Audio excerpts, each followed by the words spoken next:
네, 제3지대 후보들 소식도 좀 짚어볼 텐데요. 유세 현장 바쁘게 누비고 있습니다. 정의당 심상정 후보는 울산과 포항 등을 돌면서 노동자 표심 잡기에 나섰는데요. 새로운 물결 김동연 후보는 서울 지하철 노선을 따라서 뚜벅이 유세를 벌이고 있습니다. 박준호 마커가 주민에서 관련 소식 짚어봅니다.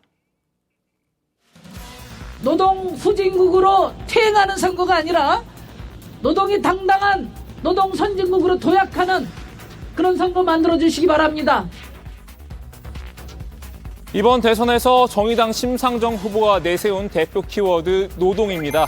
심 후보의 제일 공약은 벽보에도 나와 있듯 역시 노동 공약입니다. 이 주 4일제인데요. 유세 컨셉도 유일하게 노동을 이야기하는 후보로 잡은 것 같습니다. 여기에 여야 모두까기는 기본으로 장착했는데요. 찾아가는 현장마다 줄곧 노동을 화두로 던지면서 양당 후보들을 비판하고 있습니다. 윤석열 후보는 과연 자격이 있는지 우리 포항 시민 여러분께 다시 한번 여쭙습니다. 이분은 최저임금도 없애고 52시간제도 없애고 일주일에 120시간씩 일을 해야 한다고 합니다. 역동적인 경제를 말하면서 노동과는 개발 독재 시대에 머물러 있습니다, 여러분. 오늘 심 후보가 포항 유세에서 다른 후보들의 노동관을 문제 삼는 모습이죠. 오늘 행선제 컨셉도 노동으로 정한 심 후보, 포스코가 있는 경북 포항을 찾았는데요. 어떤 이유로도 포스코 이전은 옳지 않고 또 바람직하지도 않다. 포스코를 위해서 바람직하지 않다. 잘 아시겠지만 대일 청구권으로 받은 자금으로 만들어졌고 정말 일제 통치하에 피눈물이 우리 민족의 피눈물이 녹아있는 그런 기업이다. 그런 국민기업이다. 그래서 우리 국민들도 이 포항에 있는 포스코를 자랑스럽게 생각하고 무엇보다도 좀 포항 경상북도의 유일한 지금 대기업입니다. 심 후보 포스코 지주사의 서울 이전에 반발하고 있는 시민 대책위를 방문했습니다. 포스코마저 서울로 가면 수도권 공화국, 지방 식민지 국가가 될 것이라면서 반대 의사를 분명히 했는데요. 심 후보는 여기서도 양강 후보를 향해 포스코 이전 문제에 관심이 없다고 비꼬았습니다. 한 분은 경상북도에 자주 내려오시는데 포항은 들리지 않고 또 한 분은 여기는 당연히 대표당에서 안 오시고 그러시는 것 같아요. 울산과 포항 중공업 도시이자 노동자 성지로 불리는 곳이죠. 심 후보가 이렇게 노동 행보에 심혈을 기울이는 건 노동자 표심에 빨간불이 들어왔기 때문인데요. 한국노총은 지난 8일 이재명 후보 지지를 공식 선언했습니다. 심지어 한국노총 일부 지역본부와 산하조직은 윤석열 후보를 지지하겠다고 나선 상황입니다. 여기에 민주노총 산하 금속노조마저 최근 민주당과 정책 협약식을 맺었습니다. 심 후보로선 떠나간 노동자 표심을 되돌리기 위한 노력이 절실한 셈입니다. 산업전환 과정에서 이루어지는 고용 불안과 실직에 대해서는 정부 책임하에 정의로운 일자리 전환을 반드시 책임지겠다는 약속을 드립니다. 또 다른 제3지대 후보죠. 주민이 선정한 두 번째 오늘의 인물, 새로운 물결 김동연 후보인데요. 김 후보의 유세 전략은 뚜벅입니다. 지금 신고 있는 저 운동화가 저의 유세차입니다. 국민 여러분을 만나면서 기득권 공화국을 기회의 나라로 바꾸자는 그걸 갖고 운동화를 신고 국민을 만나고 지하철을 타고 호흡하면서 울림 있는 선거를 하도록 하겠습니다. 지난 2017년 대선에 누군가를 벤치마킹한 것 같은데요. 다음 목적지로 향하는 지하철 안에선 옆자리 청년에게 자신의 교육 정책을 하나하나 소개했습니다.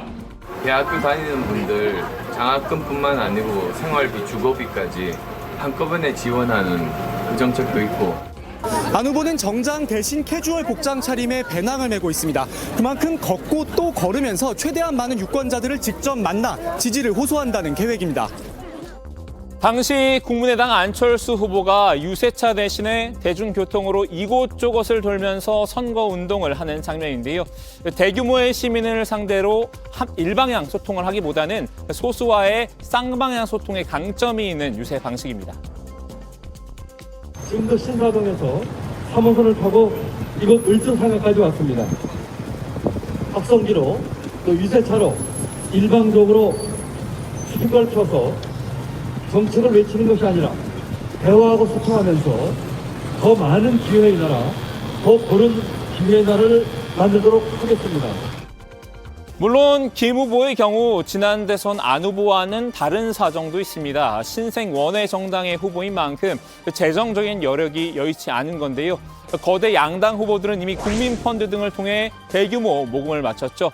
이번 대선 선거 비용 상한액인 513억 900만 원을 모으는데 하루도 채 걸리지 않았는데요. 반면 소수정당은 국민펀드 형식의 모금은 도전하기조차 벅찹니다. 국민펀드, 이 선거 비용을 국고로 보전을 받은 뒤에 펀드 참여 투자자들에게 원금과 이자를 돌려주는 방식인데요. 문제는 선거에서 득표율이 15%를 넘어야 선거 비용 전액을 돌려받을 수 있다는 점이죠. 득표율이 10%에 못 미치면 한 푼도 보전받지 못하는데요. 군소 후보들이 허리띠를 졸라맬 수밖에 없는 이유입니다.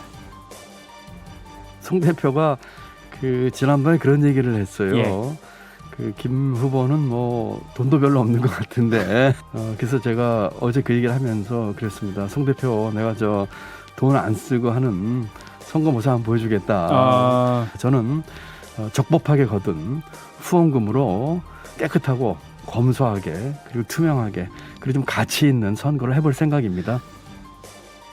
자, 이제 다른 군소 후보들 소식도 한번 살펴볼 텐데요. 주요 인물들의 공약을 정리해주는 코너죠. 공인중개사 시간입니다. 오늘은 류정화 실장을 공인중개사로 임명을 했는데요. 류 실장 나와주세요. 네, 1일 공인중개사를 맡은 류정화 실장입니다. 박마커가 하도 해달라, 한 번만 해달라 이렇게 사정을 하길래 제가 한번 하겠다 이렇게 얘기했는데요. 혜택으로 이걸 빌려주겠다고 합니다. 좋은 건지는 제가 잘 모르겠는데요. 일단 공약 한번 살펴보도록 하겠습니다. 지난 15일에 각 후보들이 중앙선관위에 10대 공약집을 제출했는데요. 이색 공약 위주로 한번 살펴보겠습니다. 먼저 국가혁명당 허경영 후보입니다. 허 후보는 33가지 공약을 내놨는데요. 3.3혁명 정책이다 이렇게 이름을 붙였습니다. 주로 돈을 푸는 공약들이 많은데요. 허경영의 국민배당금 받아야 됩니다. 국민배당금 1억 받아야 됩니다. 1억 코로나 생활비용금 받아야 됩니다. 1년만 지나면 알게 됩니다. 어딘데 알려집니다. 1년만 지나면 왜 허경영이가 1억 줘야 된다고 했는가 알게 됩니다. 알게 됩니다. 네, 당선이 되면 취임 2개월 내에 18살 이상 국민들에게 코로나 긴급 생계 지원금 1억 원을 지급하겠다는 공약을 내놨습니다. 허 후보는 긴급 생계 지원금 받고 하나 더 얹었는데요. 네, 국민 배당금제, 그러니까 국민들에게 매월 150만 원을 평생 지급하겠다는 구상입니다. 기본소득과 비슷한 개념인데요. 허 후보가 입버릇처럼 해오던 말도 있죠. 국회의원 전원을 정신교육대에 보내겠다 이런 공약이었는데 이것도 10대 공약에 포함이 됐습니다. 네, 다시 뽑힌 국회의원 300명을 정신교육대 보내고 100명을 다시 뽑겠다. 네, 다시 뽑힐 국회의원 100명 가운데 1명은 이미 정해진 것 같은데요. 허 후보에게 낙점받은 깐부입니다.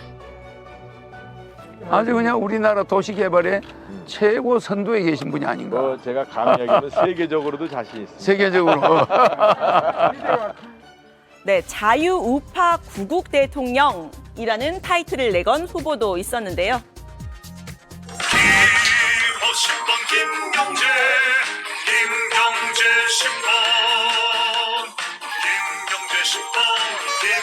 10번 김경재 사랑해.